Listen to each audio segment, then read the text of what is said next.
from HanselMinutes.com. It's Hansel Minutes, a weekly discussion with web developer and technologist Scott Hanselman. This is Lawrence Ryan announcing show number 300, recorded live Tuesday, January 3rd, 2012. Support for Hansel Minutes is provided by Telerik RAD Controls, the most comprehensive suite of components for Windows Forms and ASP.NET web applications. Online at www.telerik.com. In this episode, Scott talks with Demis Bellot about Service Stack. Hi, this is Scott Hanselman, and this is another episode of Hansel Minutes. It's the Framework series continues. We're looking at folks that work on and write and include the community in their open source frameworks. And today we've got Demis Bellot talking to us about Service Stack. You can check it out at servicestack.net. How are you, sir? Yeah, pretty good. Thanks, Scott. Thanks for taking the time to talk to me today. So servicestack.net, it says on the site, open source.net and Mono REST web services framework. Is that all it is? Is it just a REST and web services framework? Because it seems to have some useful things that I might want to use even if I'm not making a web service framework. Basically, it is primarily around building high-performance web services, but it includes the entire stack because it's everything I'd ever want in order to build that. So it does have a lot of other bits that are just useful in general-purpose web programming. So it's I am including the entire stack, but it is all centered around how to build high-performance web services. Mm-hmm. And then there's some subcomponents that are within Service Stack. Service Stack Text, which has text serializers for JSON and XML and data contracts. There's a Redis, which is a memory caching library. This is the C# open source Redis client to the Redis backend services. There's also an ORM Lite, or what we call a micro ORM. And then there's a caching section, because like I was thinking there, each of those is useful just on its own. It sounds like you can download those separately as well. Yeah, exactly. So each of those components are all basically useful in and on itself. Each of those components are actually downloadable separately in their own projects and dependencies. I actually have a MVC Power Pack where you can actually install Service Stack, and you get all those dependencies in your MVC website. You don't even have to use a web framework, but you get access to all the high performance components. But yeah, so there is the three different the main components is the text servicestack.txt has no dependencies. It's got a JSON and JSV serializer. It's there and CSV serializer. Mm-hmm. They're the fastest serializers of benchmark for .NET. Stack Overflow uses them because it's quite a lot quicker than what's bundled in MVC at the moment. Mm-hmm. But yeah, it's basically clean. All the libraries actually work with clean POCOs. That's why I'm able to get a lot of reuse around it, and I think that would be actually really useful if anyone's dealing with have got their own clean models. You can actually use them with all the frameworks. With all the subcomponents, and then you got ORM Lite, which is it's a nice POCO ORM. You don't need anything else but the code first ORMs, and it generates a schema based on that. Mm-hmm. So thinking about each of the different pieces separately, one of the things that I was impressed about when I visited servicestack.net was that you've got benchmarks. I thought it was really great that it's very open in the sense of like, here's what we do, here's what we offer, and click here for how our speed compares to the others. And in some cases, you're faster, and in other cases, you're not.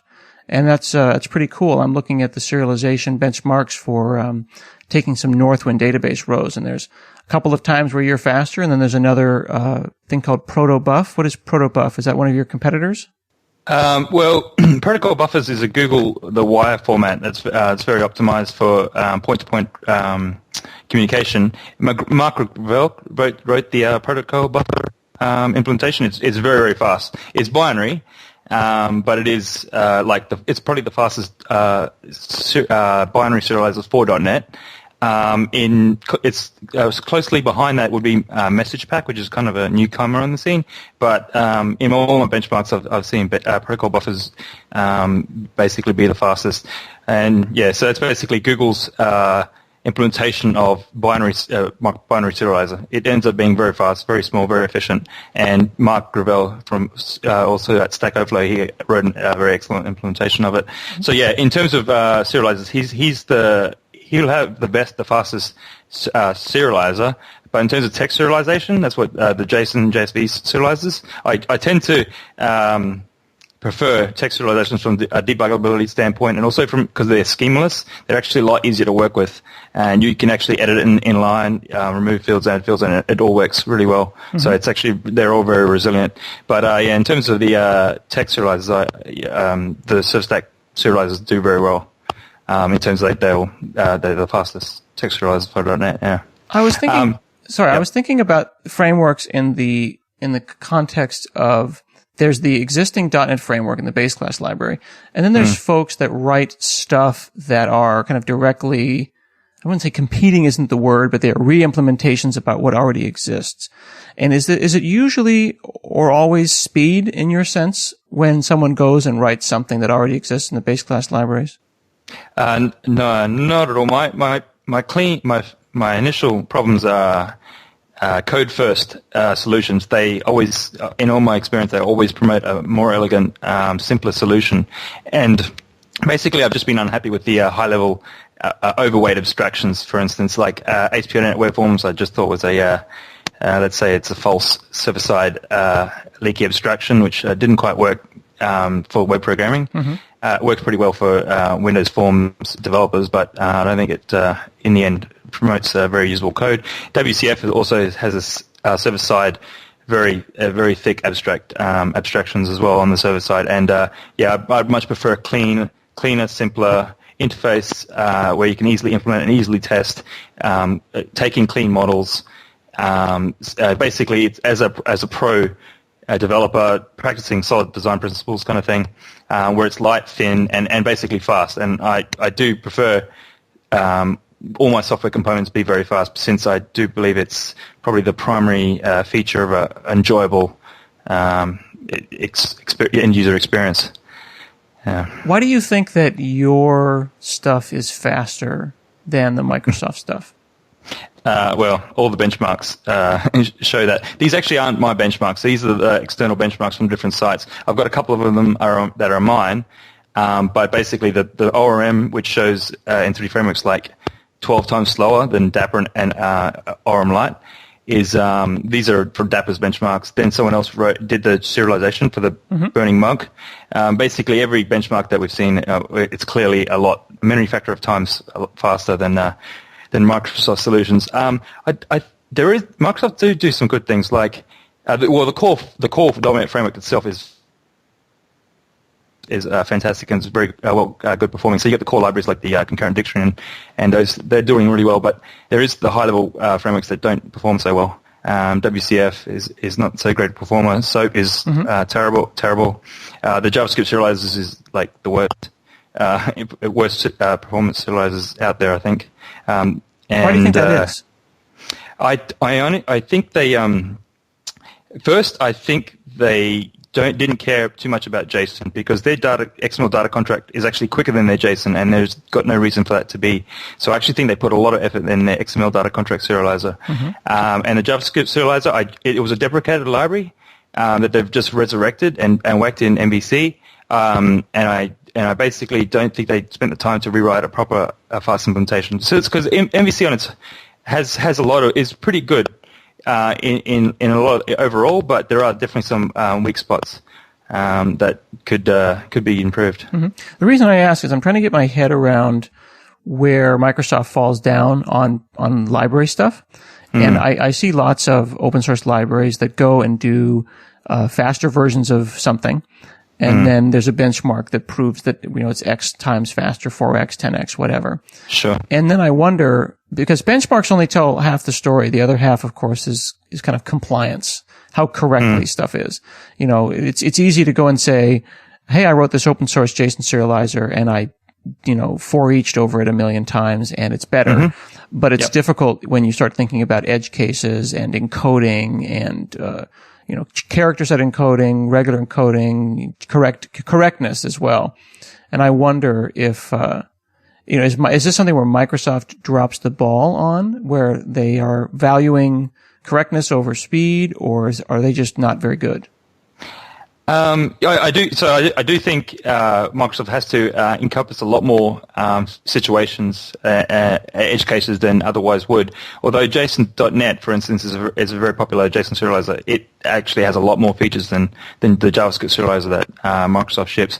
Although the fact that it's a JavaScript serializer might say that actually does more than just JSON. It's actually JavaScript aware.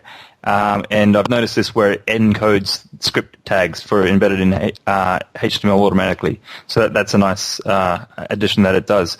But I mean, it's multiple times slower, so it's doing something pretty wrong. Like there's a lot of wasted CPU cycles. Mm-hmm. But I do think they do care about edge cases more than probably performance. But at the same time, I have a clear divide of the core platform team, the core.NET framework, which is very well performant, mm-hmm. and a lot of the high-level frameworks aren't that very well performant. And for instance, entity framework and that type of high-level frameworks, they were originally GUI-driven, and I feel like, and so is WCF. Mm-hmm. The config is basically it's almost a GUI-driven or config-driven solution first. And I basically, in all my experience, code first always produces a more elegant, simpler, more testable, and basically at the end of the day, easy and more maintainable solution.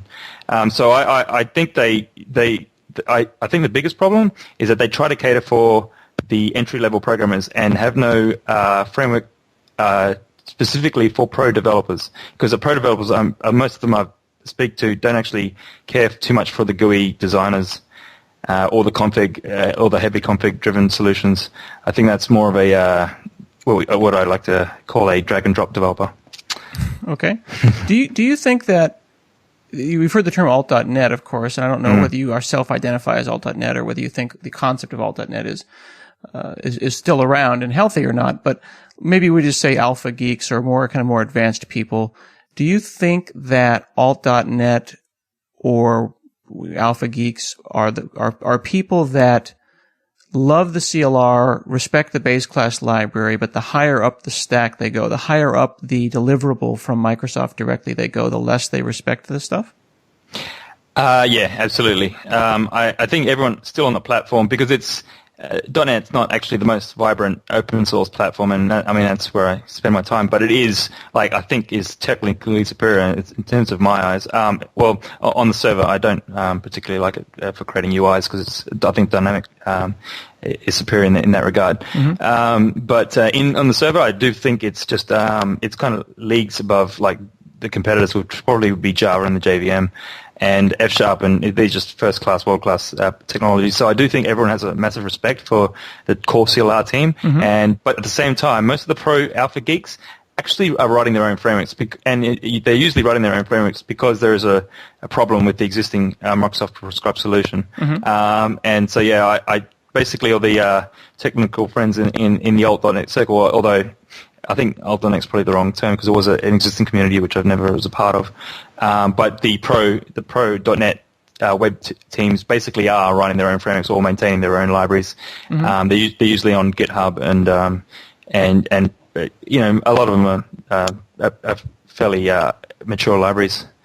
But yeah, so I personally don't have as greater respect for the high-level frameworks. For instance, I think there could be a lot of things that could have been done better and faster and cleaner. So when a person sits down, when a listener maybe who's listening now sits down and say, "I want to write a framework," should they think, "I want to write a framework because I'm better than the other people who've written frameworks," or should they go and evaluate existing frameworks?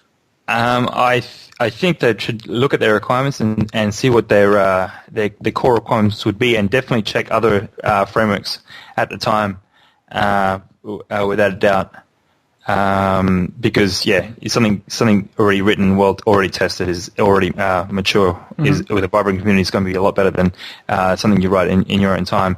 But if you have differing requirements, sometimes it's actually takes more effort to understand and fudge someone else's API into your particular use case than it is just to create your own, which you'd know intimately. For instance, using and creating our own serializers, I actually am able to produce, just knowing the implementation, I'm able to kind of bypass the type system in a way and actually produce a lot more cleaner, succinct code, because a lot of developers that didn't write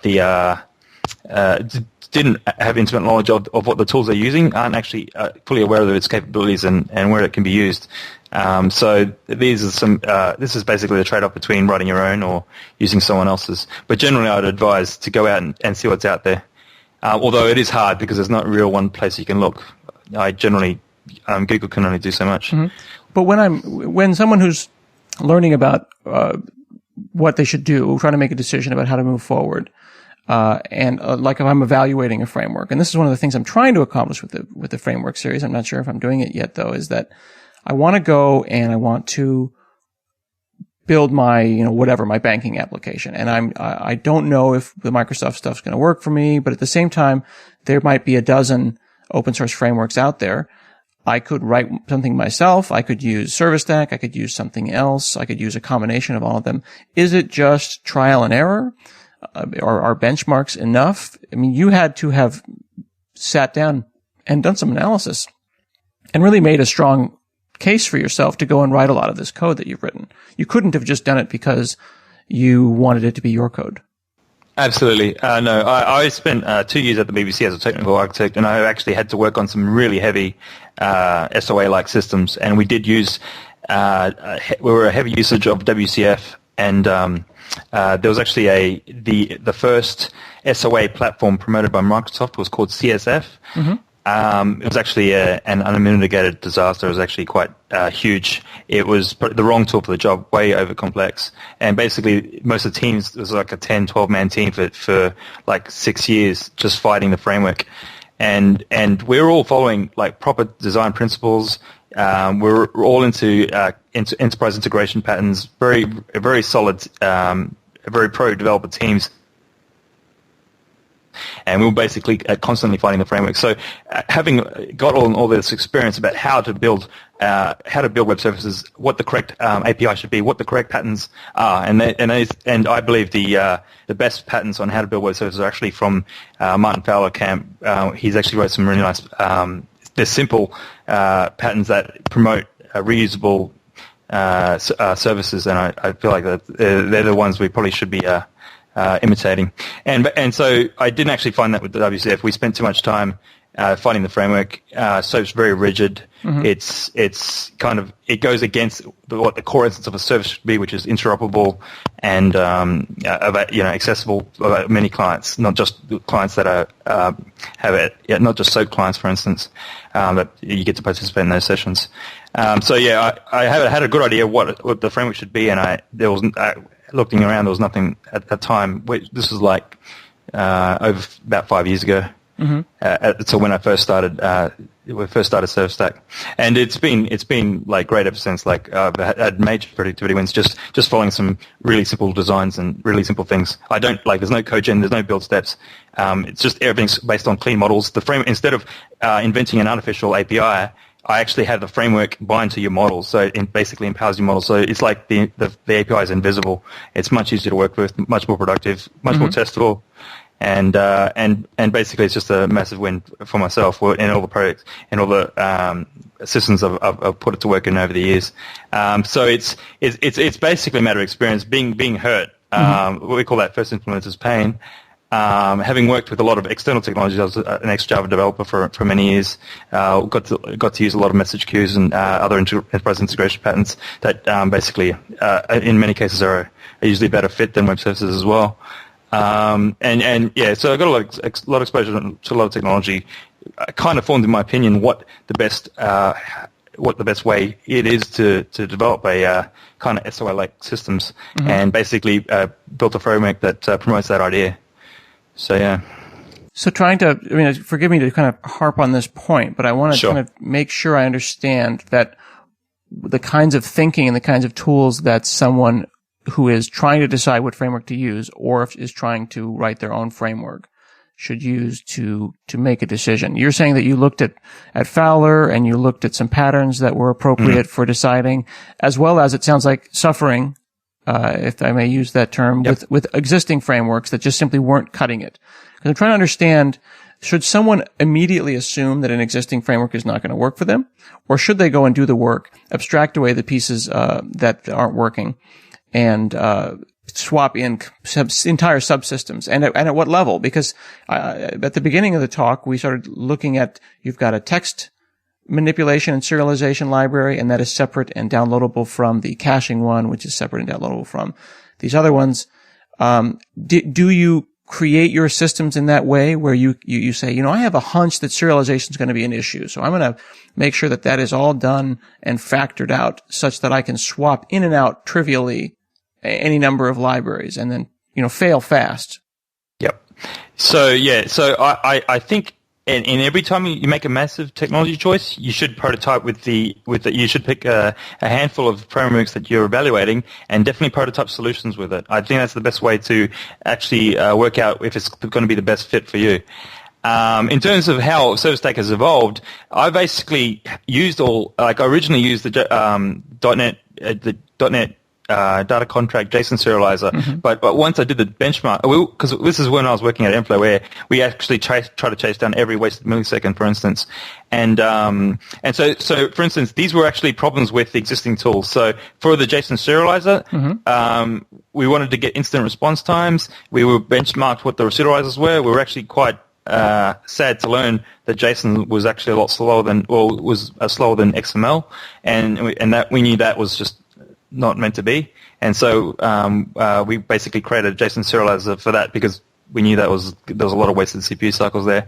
And for the caching, because caching should be a first-class concept, especially in high-performance systems. And at the moment, the mandate to use XML config is and it's kind of crippling in that you can't integrate it inside your we call domain-driven services as a first-class concept because it becomes it's not as testable, and basically we just wanted a clean implementation where we could swap out Memcache and Redis or a file dispatch solution and creating our own API, which is a clean, unimpeded interface, was the best solution for us, and with just adapters to existing frameworks. We were originally using Memcache, but then Redis came in the scene, and Redis is just like Memcache on steroids. It's kind of like a really elegant NoSQL data store solution. It's distributed. It's perfectly written in terms of for maximum efficiency. It's a single process like Node.js. It runs in a single event loop, and it basically hosts comp-side data structures. And I find that is extremely elegant because you get to use the data structures you're familiar with in your program, but in a distributed way. So it was a really elegant solution that because you can actually leverage to do a lot of things, like a lot of live lists that we were using at our startup was we were taking advantage of Redis's data structures. And because at the time there was no .NET clients for it, well, we took the hit of because it's kind of simple. McGill had one, but it was very thin wrapper around it, and I decided to make one more of an ORM so we can. So the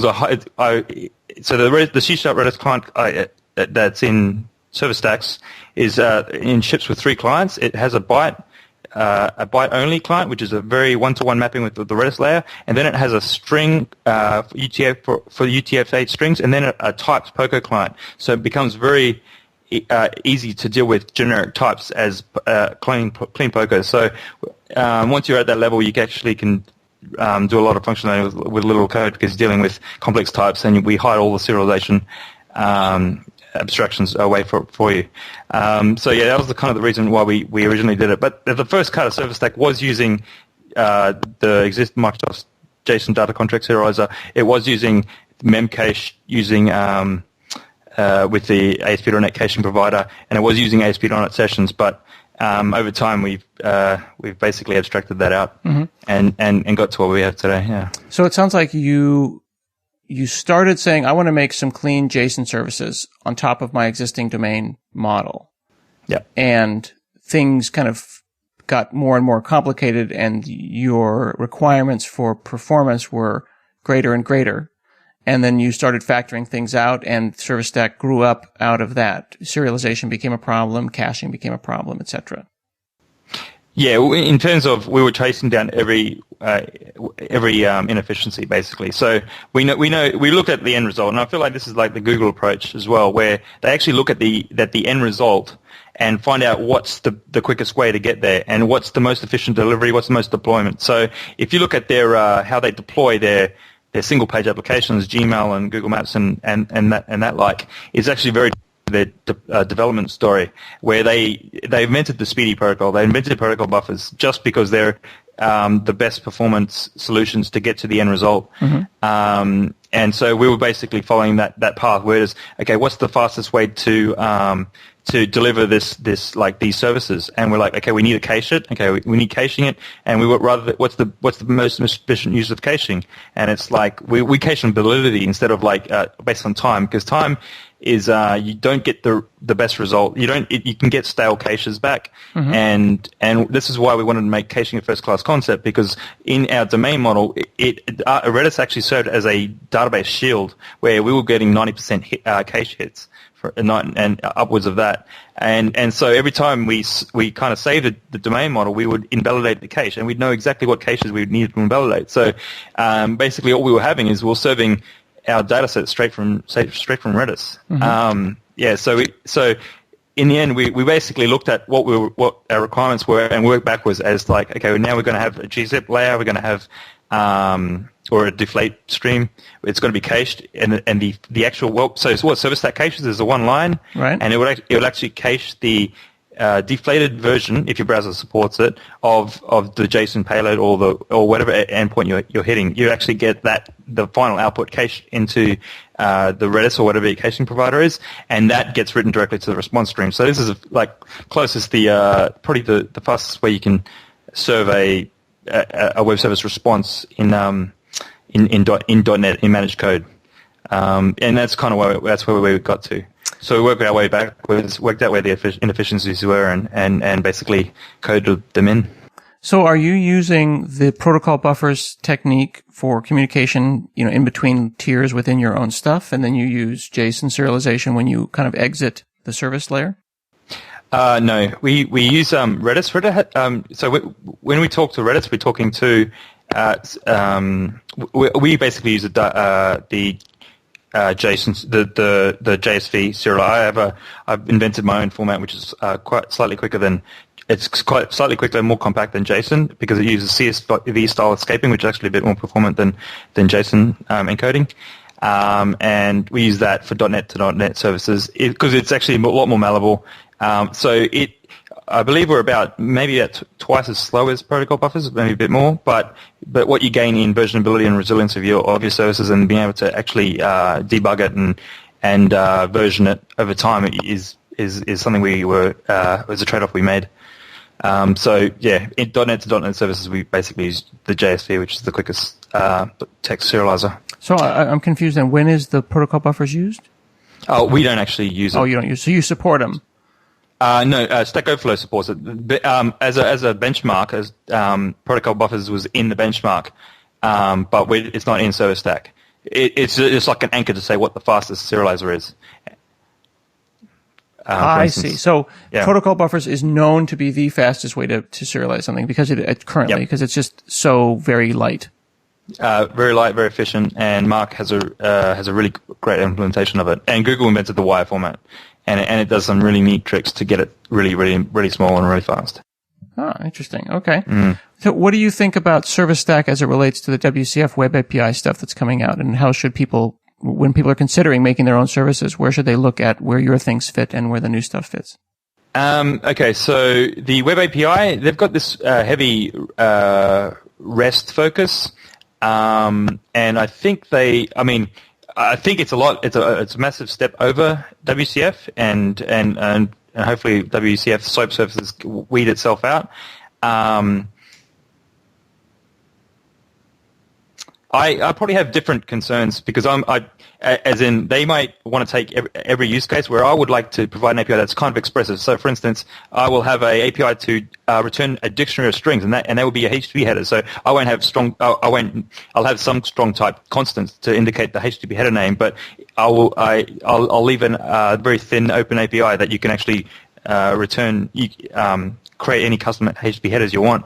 I'm more concerned about being really productive, and in terms of you create models, and every other model will the entire framework will actually bind to your models. So it's kind of like empowering your models. It's completely code first driven, and it's very fast as a key requirement. And it's all solid design principles straight through. All your service interfaces only need to implement like a single interface. That interface lives in an interface. Implementation-free assembly. So I try to keep things highly testable. But basically, I try to be as productive as possible. I'm more interested in so the Fowler patterns in how to design remote services, which is using coarse-grained bashful interfaces, DTOs, strong-type generic clients, and basically empowering that model, make it really productive. And I got neat features like your HTML view will if you call your web services through the HTML browser, you'll get an automatically you'll get a human readable view of all your web service data. So if you return a list of POCOs, you'll get this sortable HTML table view, and makes it much easier to visualize your services. And I do that because that's part of the development cycle. So I just try to be as iteratively productive as possible, and with a performance focus. So I feel like there is a different focus, but it's WCF8 Web APIs is much better than the previous things it was before. I haven't actually done many benchmarks with it yet, but there is someone who's porting the ServerStack example projects, and that's probably a good place to look for the differences between the two. I should give a link to it later, but someone's actually porting all the ServerStack example projects across, just so actually give a good comparison between the two. So maybe that would be probably the best way for people to identify between the two. Yeah, definitely. If you've got a series of links that you can give us, we'll put them all in the show links and people can check it out. And they can go up to servicestack.net, and they can also click on showcases and see examples of websites that are using ServerStack. And there's lots and lots of good stuff up on the site, including benchmarks. They can download the code up there, or they can get it from NuGet. And you've got packages that will get them started in MVC or ASP.NET right away. Yep, that's right. Yep, and probably the NuGet might be the quickest way to get started, because it's and NuGet's done a really good thing, I think, for open source in general. It kind of gives us a little bit of a gateway into VS.NET, which was, I think, a lot of .NET projects were suffering because of the disconnect. Yeah, absolutely. And then hopefully in the future, sometime people will be able to go file new ServerStack project, or maybe add ServerStack to an existing project in a really, really friendly kind of. So easy, it's as easy as falling off a log kind of a way. Yeah. I think there is a danger that I do think some sort of template is okay, but being code first, I do prefer that model, and I will try not to cater too much for the designer-driven kind of stuff, because it is, like, if you use ReSharper, it's just infinitely quicker to write a class, refactor into a new file, and create a service off that, and it's just like takes seconds to build a service and deploy it and run it. And I just find that so I'm not too concerned about making it palatable for new developers. I'm more concerned about making it a really great productive option for existing developers. So not trying to be too impeded by GUI design constraints, for instance. Very cool. Well, thanks a lot for talking to me. I appreciate it. Cheers. Thanks, Scott. Thanks for having me on. All right, everyone can check that out at servicestack.net. This has been another episode of Hansel Minutes. We'll see you again next week.